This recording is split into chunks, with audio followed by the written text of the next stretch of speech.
Hello friends, welcome back to my channel. তো আজকের ভিডিওটি খুবই ইন্টারেস্টিং হতে চলেছে। তোমরা সবাই কিন্তু ভিডিওটি স্কিপ করবে না, একদম প্রথম থেকে লাস্ট অবধি দেখতে পাবে, তাহলে অনেক ইনফরমেশন তোমরা জানতে পারবে। আজকে জানা যাবে যে আসল রেজাল্ট কবে দেবে এবং ফ্রেশারদের সুযোগ কতটা রয়েছে, কোন কোন সাবজেক্টে কাট অফ 65-র উপরে যাবে এবং কোন কোন সাবজেক্টের কাট অফ 60-এর মধ্যে থাকবে। তো সাবজেক্ট ওয়াইজ কম্পিটিশনই বা কেমন যাবে, এই সমস্ত কিছু আলোচনা হবে এই ভিডিওতে। তো অবশ্যই চ্যানেলে নতুন হয়ে থাকলে চ্যানেলটিকে সাবস্ক্রাইব করে দিও আর বেল আইকনটাও প্রেস করে দিও। আর যদি ভিডিওটি বেশি ভালো লেগে থাকে তাহলে একটি লাইক করে যাবে, আর তোমাদের মতামত জানানোর জন্য অবশ্যই কমেন্ট বক্সে একটি করে কমেন্ট করে যাবে। ফ্রেন্ডস, আমরা সবাই কিন্তু এই 9-10-এর রেজাল্টের উপর আশা করে আছি, কারণ তোমরা তো দেখেই নিয়েছো 11-12-এর যা অবস্থা হলো, তাতে কিন্তু ফ্রেশারদের সুযোগ খুবই কম ছিল। তো বন্ধুরা, তোমরা কিন্তু আশা রাখতেই পারো, আমি এই ভিডিওতে বারবার একই কথা বলে চলেছি যে 9-10-এ কিন্তু ফ্রেশারদের জন্য অনেক বড় একটা চমক অপেক্ষা করছে। 9-10 রেজাল্টে দেখবে ফ্রেশারদের কিন্তু সুযোগ অনেকটাই বেশি হয়ে যাবে 11-12দের তুলনায়, কারণ 9-10-এ সিট সংখ্যাও বেশি। আর 9-10-এ অবশ্যই কিন্তু কাট অফ 11-12-এর মতন ওই রকম 80-র মধ্যে করবে না, হয়তো 70-এর মধ্যে করতে চলেছে।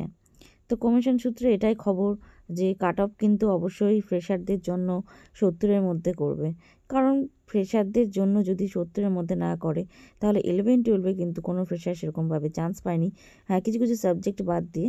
আর 9-10-ও চান্স পাবে না যদি বা 80-র মধ্যে কাট অফ হয়ে থাকে।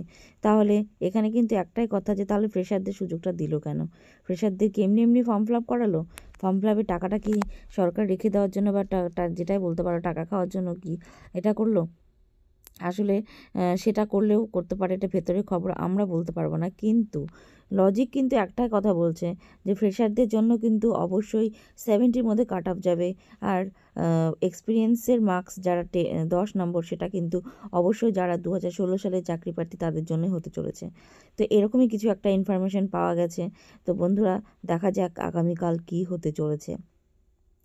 আর হ্যাঁ, তোমাদের অনেকের মনেই কোশ্চেন আসছে বা অনেকে কমেন্ট বক্সে কমেন্ট করছো যে আমরা এরকম 59 পেয়েছি, 60 পেয়েছি, বা একাডেমিকে 10 আছে, বা 65 পেয়েছি, আমরা কি চান্স পাবো? হ্যাঁ, একটাই কথা বলবো, কাট অফ যদি 70-র মধ্যে যায়, সেটাই হতে চলেছে অবশ্যই। তাও আমি যদি কথাটা অ্যাড করে দিচ্ছি, যদি 70-র মধ্যে যায় তাহলে তোমাদের কিন্তু বেশিরভাগ যারা 50-র ওপরেই নাম্বার পেয়েছো, রিটেনের কথা বলছি, তারা কিন্তু অনেকেই নতুনভাবে জায়গা করে নিতে পারবে এই পরীক্ষাতে। আর যাদের কাট অফ মানে 40-42, এটা কিন্তু মানে খুব কম নামতে পারে, কিন্তু 50-র ওপরে যাদের মার্কস আছে তাদের কিন্তু চান্সটা অনেকটাই বেশি। আর এখানে কোন কোন সাবজেক্টের কাট অফ 65-র উপরে যাবে? ফ্রেন্ডস, এখানে কিন্তু তোমরা বাংলা, হিস্ট্রি, জিওগ্রাফি, এই সাবজেক্টগুলোর কাট অফ কিন্তু অবশ্যই হাই যেতে চলেছে। এগুলো কিন্তু 65-এর উপরে কাট অফ যাবে। এটা কিন্তু 70-র মধ্যে 65 অবশ্যই কিন্তু কাট অফ যেতে চলেছে। তো তোমরা কিন্তু এই বিষয়টা অবশ্যই মাথায় রাখবে। আর সায়েন্সের সাবজেক্টগুলো, স্পেশালি লাইফ সায়েন্স, ম্যাথ, বা তোমরা ধরো ফিজিক্যাল সায়েন্স, এই সাবজেক্টগুলোর ক্ষেত্রে কিন্তু কাট অফ অনেকটাই কম হবে, কারণ তোমরা দেখতেই পেয়েছি ইতিমধ্যে যে প্রশ্ন কিন্তু সেরকমই হয়েছে। আর হিস্ট্রি স্টুডেন্টদের অনেকেরই মন খারাপ, অনেকে ফুল মার্কস পেয়েও বলছে আমরা চান্স পাবো কি না। হ্যাঁ, একটা জিনিস এখানে সত্যি, যে যারা হিস্ট্রিতে ফুল মার্কস পেয়েছে বা বেঙ্গলিতে ফুল মার্কস পেয়েছে, বা ফুল মার্কস না পেলেও 59 বা 58, 57 পেয়েছে, তাদের কিন্তু সুযোগ অনেকটাই রয়েছে। তারা মন খারাপ করো না, তারা হয়তো বা চান্স পেয়ে যেতে পারো। কিন্তু হিস্ট্রিতে যারা 50-র উপরে বা 52, 53 এরকম মার্কস পেয়েছো রিটেনে, তাদের কিন্তু চান্স একটু কমই হবে, কারণ হিস্ট্রিতে কিন্তু খুবই কম্পিটিশান হাই।